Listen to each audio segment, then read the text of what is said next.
So the Torah portion is Bamidbar, Shabbat Bamidbar. That's the name of the first Torah portion in the book of Numbers, but it's also the entire book. So the book of Numbers, it doesn't translate into Numbers, but this next book is called Bamidbar because it's the first major word. And Bamidbar is in the wilderness. That's kind of how I feel these days because we've been moving this week. Oh my gosh. There's boxes everywhere. There's empty boxes everywhere. I can't find my razor. I haven't shaved before services. Well, that's not so unusual. But, you know, there's a lot of people who say moving is one of the hardest things that kind of happen. And I think there's truth to that, but it's a very first world kind of a problem. This is a great experience for me and for my family. This is a wonderful thing. And this is, I think, perhaps the first time I've moved, and it hasn't been to a whole nother part of the country. Like, we're moving and we're still here, and that's a little unusual for us. So this thing about journeys and next steps and stages in life, I'm kind of feeling it. I'm kind of feeling it. But again, it is good. But in the midst of the moving and in the midst of the boxes and sometimes this feeling of overwhelm, which is very human, I think, I'm wondering what it must have been like for our ancient ancestors. We kind of take it for granted. They left Egypt. We have a Seder. We know they're going to a promised land. There's great things that are happening. But what was their day-to-day like? How did they get through that move? Now, they didn't have as many boxes as I did, for sure, or any of us, for sure. But what was their routine in the wilderness like? What must have it been like to leave an experience of slavery and move from slavery to Sinai, and at Sinai, that's code word for receiving the Torah, and from Sinai to the Sea of Reeds, and getting into the Jordan River and into that promised land. So Bamidbar, I said, is the next book. So Genesis is the beginning of our story, and it tells our family history and the story of creation, to be sure. Exodus is all about that liberation moment.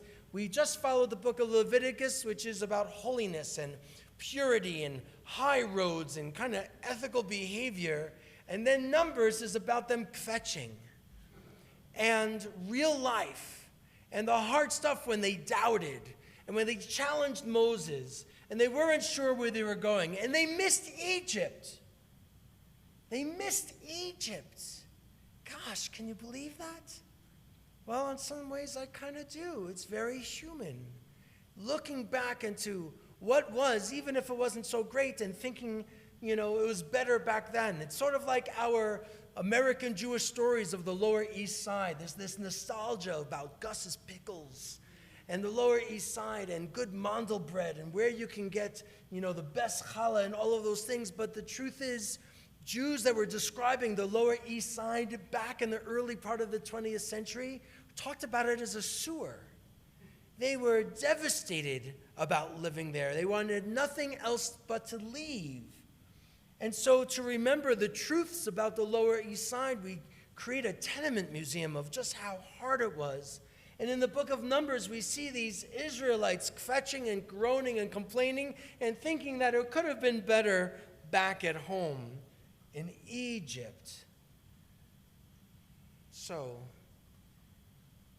one of the things I appreciate about Bamidbar, literally in the wilderness, is that that's where we live.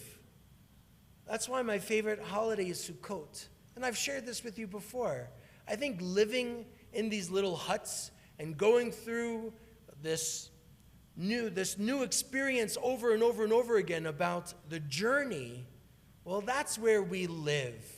We don't always live in Egypt. We don't always get to the promised land so easily. It's in that sukkah and schlepping and hard life. That is why we have the Torah, because don't forget, there's two things I want to share with you. One is, Bamidbar happens always right before the holy day of Shavuot. Shavuot, the Feast of Weeks, starts Saturday night. So for us, it's Saturday night and Sunday morning. In conservative and Orthodox communities, they're adding an extra day, because that's what they do. And for Shavuot, what it is all about is the giving of the Torah. God gives the Torah. It's up to us to receive it, but it is given as a gift.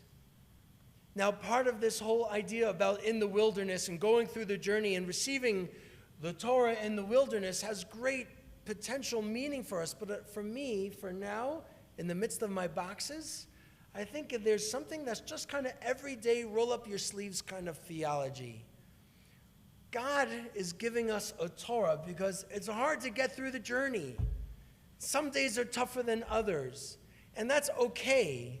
But if we're able to recognize that God is giving us this gift so that we can focus a little bit, so that we can help respond to the hard stuff, well, that kind of changes everything if we let it. I think we've been taught that we should kind of look inward and find that inner fortitude and lift yourself up by the bootstraps, and I think that's not so healthy for us all the time. Like, I believe in taking responsibility for our own actions, and we have to carve out our future. Yeah, I get that too. But more than being independent, I believe we're interdependent, and I think God's presence is a part of that interdependence. And sometimes it's just hard to focus, and so we have Torah. An opportunity to say, I'm not in the mood to do this, but I'm going to do it anyway. And sometimes that has a really positive effect. After the moving, the lifting, the schlepping, and putting things together, I came in here a little delirious and tired and kind of sulky, and I feel so much stronger now just by being here with you. I think that's the power of community and prayer and Torah. So if we can enter into Bamidbar, this new book, knowing that it's going to be a tough journey getting to the promised land, well, we can borrow our friend's expression of keeping our eyes on the prize and figuring out what's really important. And so Shavuot is happening right after entering the wilderness. We get the Torah, not in the land of Israel, but in the wilderness. The other thing I want to tell you is that in the very, very first verse, it says, on the first day of the second month in the second year, following the exodus from the land of Egypt, God spoke to Moses in the wilderness of Sinai in the tent of meeting. In the tent of meeting. The rabbis are going to discuss this. Why are we talking about the wilderness and in the tent? Why don't you just tell them where they are in one place? Why do we need both? Well, there's lots of commentaries to this, but to talk about where we are in this journey is important, but also in the tent of meeting, because they remember this Sinai moment. If you think about it, there's lightning, there's thunder, the mountain is shaking, there's this really cool kind of fireworks show, and then with these loud blasts, God gives the Torah to Moses, and eventually he's going to bring it down to the people. And we have this message, text message. Anyway, I just want to see if you're awake. After they receive, that was terrible. After they receive this incredible revelation, God revealing a truth, they have to keep going. They can't stay at Sinai all the time. Sometimes we want to stay in that peak moment. But they take Sinai with them. That's the tent of meeting. It's a portable Sinai. It's bringing Sinai wherever they are going to be. Wherever they are going to live, they have an opportunity to encounter God's presence. That's why those Reformed Jews of old started calling synagogues temples, because they didn't want people to think that God was so far removed that you can only experience God in Jerusalem. God was found here, in your temple, in your synagogue. And we continue to reenact that symbolism. We take out the Torah, we make this big rituals about it, we lift it up high, and it's like bringing us all back to Sinai, each and every Shabbos. It's kind of an amazing thing if you think about it.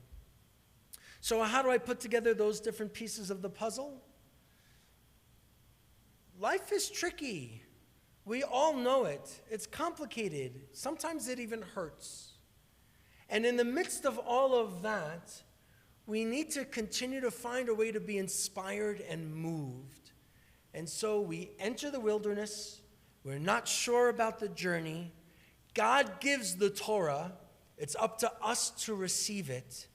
And if we do, it can remain as a focal point, taking our Sinai with us wherever we go and making life matter and meaningful.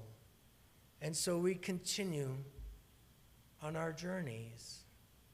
That's what I read in this Bamidbar, in this wilderness, in this space with you, in the midst of my boxes and empty boxes, cardboard all over the place. But it's all good because we get to journey and make a meaningful, wonderful life. But we have to choose it. We have to make it. And that's what I'm remembering this Shabbat with you. So